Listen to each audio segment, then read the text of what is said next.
pembelajaran hari ini, mari kita berdoa terlebih dahulu. Siapa ketua kelasnya? Abbas. Silakan Abbas untuk memimpin doa. Lihat bagaimana? Singkat berdoa. Duduk yang rapi, tangan diangkat, kepala ditundukkan, berdoa mulai.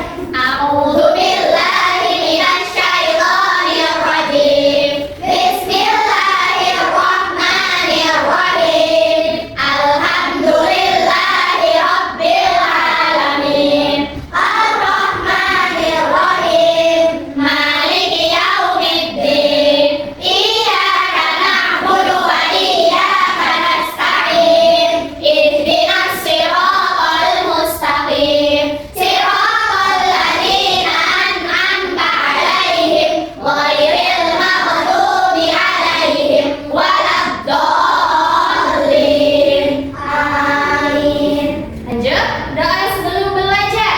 Rabbi zidni ilma warzuqni fahma.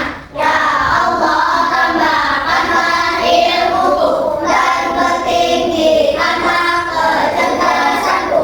Amin. Alhamdulillah. Oke, sekarang Bu Umay tanya, ada yang tahu gak hari ini kita mau belajar apa?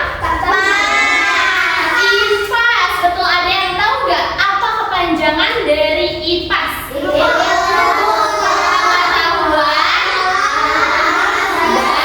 dan sosial. Good. Oke, mohon diperhatikan ya. Nah, di sini. Nah, hari ini kita akan membahas tentang apa ini ya? Cerita tentang daerahku. Oke, apakah ada yang tahu apa yang dimaksud dengan cerita tentang daerahku?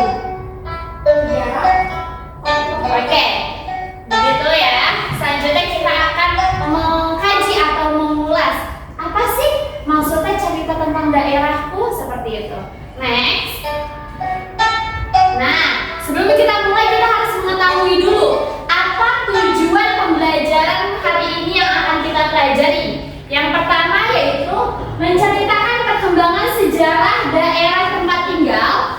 Yang kedua, mengidentifikasikan menunjukkan kekayaan alam yang ada di daerah tempat tinggal kita.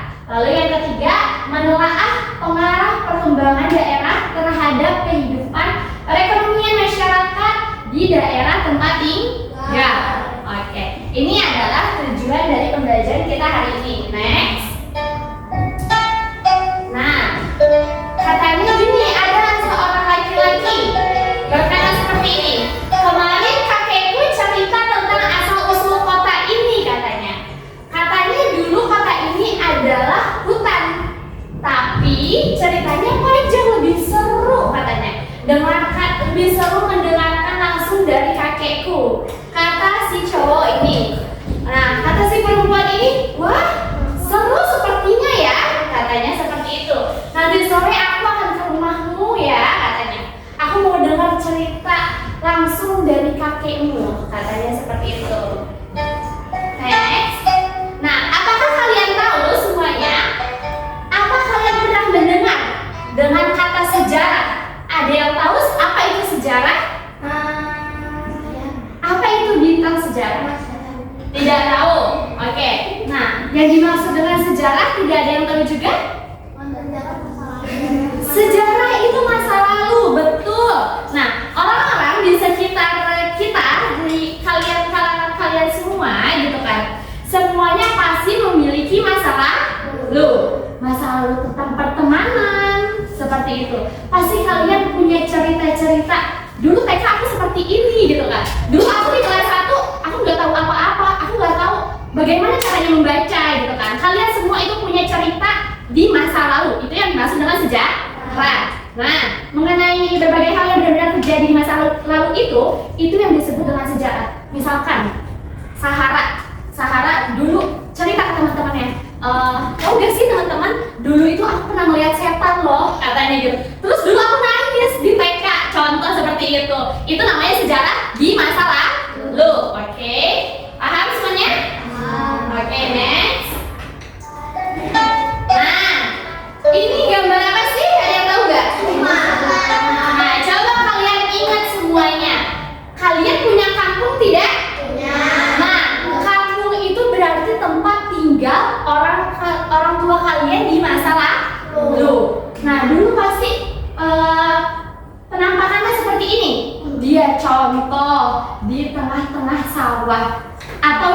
perkampungan, ya, atau di pedesaan, seperti itu. Rata-rata orang yang seperti itu dia tinggal sudah pada zaman 1980 atau 1990, dia di masa lalunya gitu. Next, nah sekarang selanjutnya itu ada, nah ini gambar apa? Perkotaan.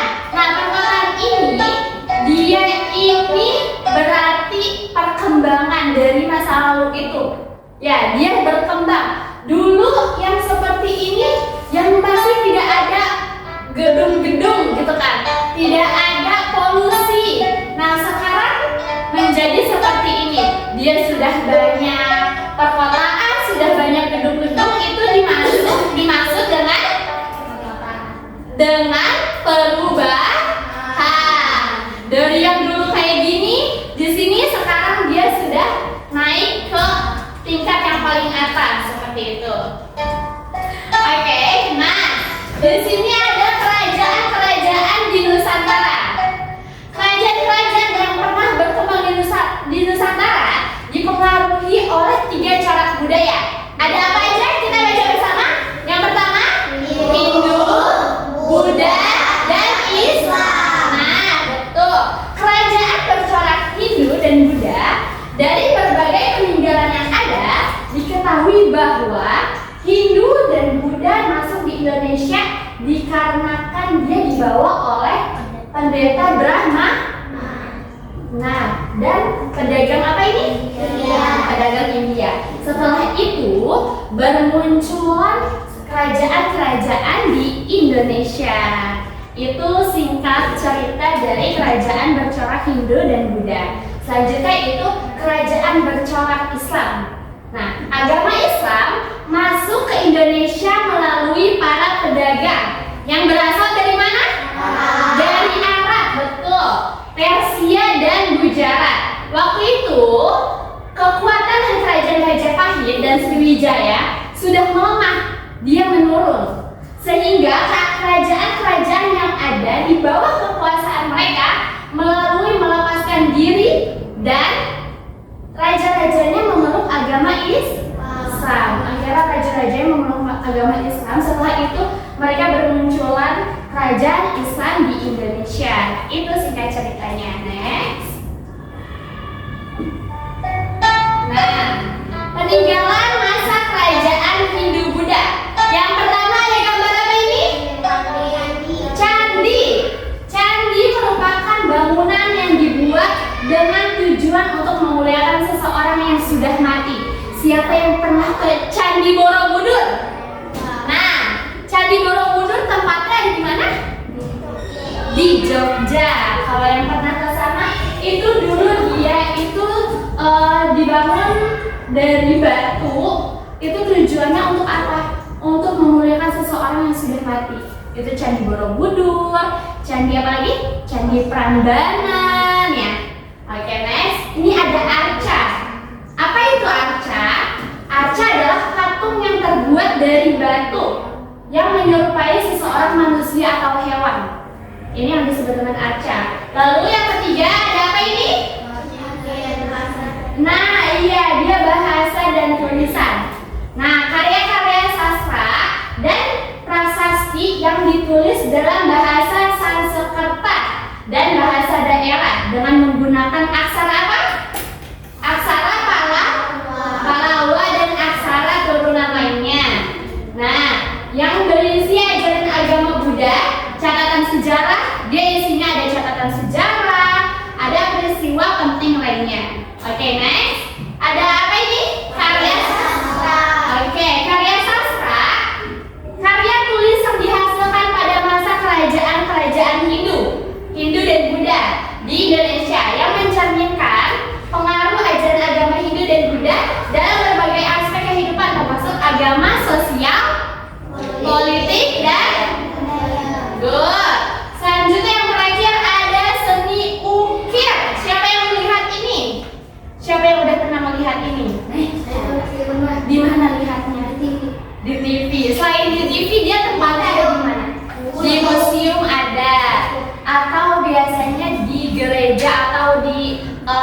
ibadah non-Islam seperti itu ya.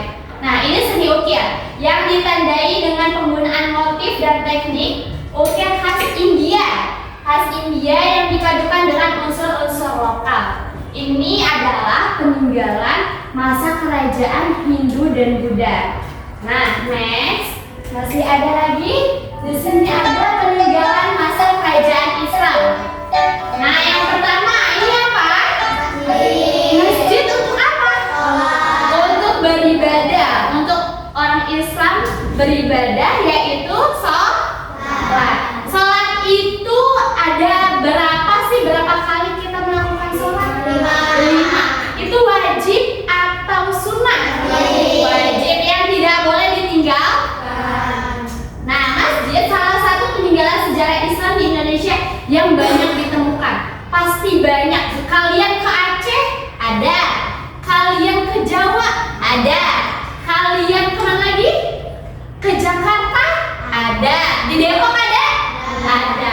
Mau kalian ke pelosok-pelosok pun di NTT atau di negara atau daerah yang terpencil pun pasti ada masjid. Lalu selanjutnya batu nisan. Apa itu batu nisan? Ada yang tahu? Buat orang mati. Buat orang mati atau disebut dengan penanda ya. Dia itu batu bangunan sebagai penanda. Misalkan ada yang meninggal gitu kan, kakek kita gitu kan. Dia dikasih penanda. Lalu ditulis dengan apa? Nama, tanggal lahir, tanggal meninggal, nama bapaknya dan tahunnya. Betul. Misalkan Sahara binti siapa? Kalau perempuan binti atau bin? Binti. Kalau laki-laki? Nah, go. Ini batu desanya. Selanjutnya yaitu kaligrafi. Seni menulis indah huruf-huruf Arab yang memiliki nilai estetika dan spiritual. Biasanya ini banyak yang dilombakan seni kaligrafi. Siapa yang pernah ikut lomba kaligrafi? Oh, Askia ya? Askia sama Sahara pernah. Nah, itu salah satu sejarah yang pernah Rasulullah lakukan. Ini namanya kaligrafi. Selanjutnya yaitu seni ukir. Seni ukir menghias permukaan benda dengan motif-motif tertentu. Seringkali menggunakan elemen-elemen geometris, tumbuhan, dan kaligrafi Arabual. Nah, ini itu biasanya untuk menghias kaligrafi. Ketika kita menulis bahasa Arab, kita bisa untuk mempercantik tulisannya, kita pakai seni ukir ini. Kita bikin seperti ini contohnya, gitu ya. Next, ada apa ini? Karaton. Apa karaton? Merujuk pada istana atau pusat pemerintahan yang dibangun oleh kerajaan-kerajaan Islam. Nah, yang juga berfungsi sebagai apa? Tempat tinggal, rumah raja atau sultan pintar dan keluarga lainnya, gitu ya. Next.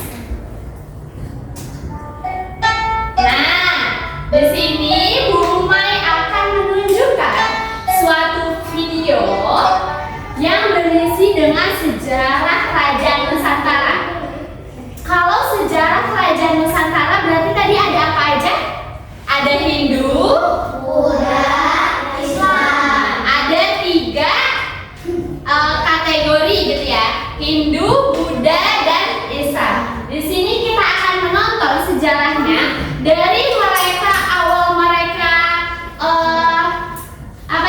muncul, kerajaannya, tahunnya, ceritanya, bagaimana kejadiannya, itu semuanya ada di sini. Nah, di sini Bu Umay akan memberikan satu orang satu. Di sini ada kerajaan Islam dan kerajaan Hindu. Ada 2 aja. Nah, tapi kalian harus menyimak. Karena apa? Karena jawabannya semuanya ada di dalam video ini. Bisa dipahami? Bisa. Oke, baik. Bu Mai bagikan terlebih dahulu ya.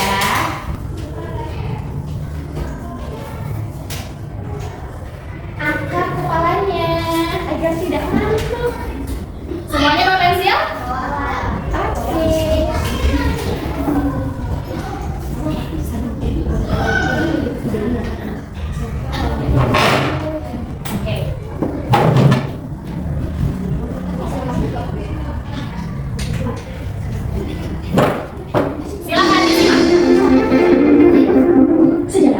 Hindu. Belum besar? Gambarnya. Oh, gambar. Sebentar.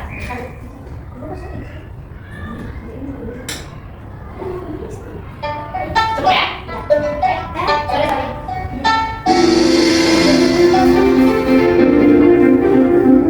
Sejarah kerajaan Hindu, Buddha, dan Islam. Siapa di antara kalian yang pernah berkunjung ke Keraton Yogyakarta dan Keraton Surakarta? Atau mungkin Boleh ditulis Candi namanya di Borobudur atas. dan Candi Prambanan? Adanya kerajaan dan bangunan candi ini adalah salah satu bukti berdirinya kerajaan-kerajaan di Indonesia, baik kerajaan yang bercorak Hindu, Buddha, maupun Islam. Kerajaan bercorak Hindu-Buddha diperkirakan berdiri di Indonesia sejak abad ke-4 Masehi. Kerajaan tersebut berkembang karena hubungan dagang dengan India dan Tiongkok. Yuk kita bahas apa saja contoh kerajaan bercorak Hindu-Buddha. Kerajaan Kutai terletak di dekat Sungai Mahakam, Kalimantan Timur. Kerajaan Kutai adalah salah satu kerajaan Hindu tertua di Indonesia yang berdiri sekitar tahun 400 Masehi. Kerajaan Kutai mengalami kejayaan pada masa Raja Mulawarman yang kisahnya tercatat dalam 7 buah dupa. Kerajaan Tarumanegara terletak di dekat Sungai Citarum, Jawa Barat. Kerajaan ini berkuasa sejak abad ke-4 Masehi. Raja yang terkenal adalah Murnawarman. Peninggalan kerajaan Tarumanegara adalah Prasasti Tugu, Prasasti Ciawi, dan Prasasti Kebun Kopi. Kerajaan Mataram kuno berkuasa sejak abad ke-8 Masehi. Awalnya, kerajaan ini terletak di Jawa Tengah, kemudian pindah ke Jawa Timur karena bencana letusan gunung berapi. Kalau dia nggak ada, boleh dilewati. Raja pertamanya adalah Raja Sanjaya. Awalnya, kerajaan ini bercorak Hindu, tapi pada masa dinasti Shailendra juga berbentuk Buddha. Peninggalan kerajaan Mataram kuno adalah Candi Prambanan dan Candi Borobudur. Kerajaan Sriwijaya adalah kerajaan bercorak Buddha yang berdiri sejak abad ke-7. Kerajaan ini terletak di Palembang, tepatnya di dekat Selat Malaka. Kerajaan ini mampu berkembang dengan pesat karena Selat Malaka merupakan pusat pelayaran dan perdagangan internasional. Raja yang terkenal adalah Raja Balaputradewa. Peninggalan kerajaan Sriwijaya adalah Prasasti Kedudukan Bukit dan Prasasti Talangtuo. Kerajaan Singosari terletak di Malang, Jawa Timur. Kerajaan ini didirikan oleh Ken Arok pada abad ke-13. Raja yang terkenal adalah Kertanegara yang membawa Singosari ke puncak kejayaan melalui ekspedisi Pamalayu. Peninggalan kerajaan Singosari adalah Candi Jago, Candi Kidal, dan Prasasti Kudaru. Kerajaan Majapahit berdiri sekitar tahun 1293 sampai 1527 Masehi dan berpusat di Jawa Timur. Kerajaan ini didirikan oleh Raden Wijaya dari kerajaan Singosari. Kerajaan Majapahit adalah kerajaan Hindu-Buddha terakhir yang menguasai Nusantara dan dianggap sebagai kerajaan terbesar. Kekuasaan Majapahit terbentang dari Jawa, Sumatera, Semenanjung Malaya, Kalimantan, hingga Indonesia bagian timur. Pada masa kepemimpinan Hayam Wuruk dan Mahapati Gajah Mada inilah Majapahit berada di puncak kejayaan. Peninggalan kerajaan Majapahit adalah Candi Tikus dan Kitab Sutasoma. Bagaimana dengan kerajaan bercorak Islam? Islam masuk dan berkembang di Nusantara sekitar abad ke-13 melalui para pedagang dari Arab, Persia, dan Gujarat. Yuk kita bahas apa saja contoh kerajaan bercorak Islam. Kerajaan ini didirikan sekitar tahun 1267 oleh raja pertamanya, Sultan Malik As-Saleh. Kerajaan Samudra Pasai mengalami kemunduran setelah Portugis menguasai Selat Malaka. Tradisi dan kekuasaan Samudra Pasai kemudian dilanjutkan oleh kerajaan Aceh. Peninggalan kerajaan Samudra Pasai adalah makam Sultan Malik As-Saleh dan koin dirham. Jadi dengerin, semuanya ada di sini jawabannya. Kerajaan Islam pertama yang muncul di Pulau Jawa adalah kerajaan Demak. Semula, Demak merupakan salah satu wilayah di bawah kekuasaan Majapahit. Kerajaan ini didirikan sekitar tahun 1475 Masehi oleh raja pertamanya, Raden Patah. Peninggalan kerajaan Demak adalah Masjid Agung Demak. Kerajaan Mataram Islam terletak di kota Yogyakarta. Kerajaan ini didirikan tahun 1586 oleh Ki Ageng Pamanahan. Namun pada tahun 1755 melalui perjanjian Giyanti, kerajaan Mataram Islam terpecah menjadi dua bagian. Kerajaan dipimpin Pakubuwono berkedudukan di Surakarta dan kerajaan yang dipimpin oleh Mangkubumi berkedudukan di Yogyakarta. Peninggalan kerajaan Mataram Islam adalah Masjid Kota Gede. Kerajaan Ternate berdiri sekitar abad ke-13 di Maluku oleh Bak Masyhur Mamu. Kerajaan Ternate berkembang menjadi kerajaan Islam yang maju dan paling besar di wilayah timur. Hingga kini, kerajaan Ternate masih ada, meskipun tidak lagi memiliki kekuasaan politik. Kerajaan Tidore berdiri pada tahun 1486. Kerajaan ini mencapai puncak kejayaan pada masa Sultan Huku yang mampu mempersatukan kerajaan Ternate dan Tidore, serta mengusir Portugis dari Maluku. Peninggalan kerajaan Tidore adalah benteng Torre Tahula dari sana ke Turki. Kerajaan Banten terletak di Banten. Kekuasaan kerajaan Banten meliputi sebelah barat pantai Jawa sampai Lampung. Kesultanan Banten didirikan oleh Maulana Hasanuddin pada tahun 1552. Peninggalan kerajaan Banten adalah Masjid Agung Banten. Kerajaan Gorontalo adalah kerajaan kembar yang bersatu dan terletak di Makassar, Sulawesi Selatan. Kesultanan Gorontalo mencapai puncak kejayaan pada masa Sultan Hasanuddin yang dijuluki sebagai ayam jantan dari timur. Peninggalan kerajaan Gorontalo adalah Istana Balampua dan Masjid Katangka. Bagaimana terjadi? Ternyata banyaklah kerajaan Indonesia yang berjaya dan terkenal. Hal ini tidak lepas dari kepemimpinan para raja yang berani dan berkuasa. Berbagai peninggalan kerajaan juga harus kita jaga dengan baik agar bukti sejarah kerajaan Indonesia tidak akan dapat terus diwariskan. Yuk sekarang kita jawab pertanyaan berikut. Salah satu yang membagikan peninggalan kerajaan berikut adalah dengan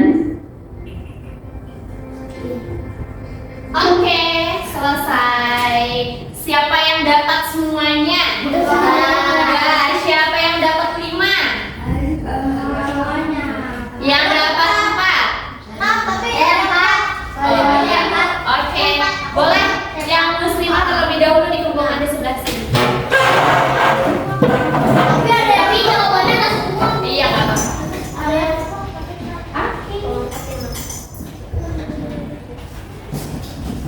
Terima kasih. Yang muslim silakan di sebelah sini.